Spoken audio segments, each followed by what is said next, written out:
Hi there, welcome back to my channel. It's Lee here.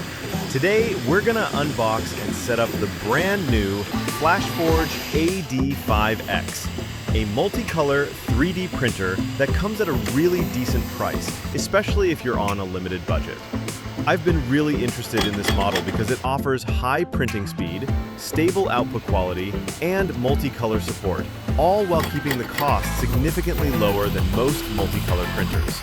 So in this video, we'll unbox it together, walk through the full setup step by step, take a close look at the key features it offers, and I'll share my first impressions after the initial tests, so you can decide whether this printer is actually worth your money.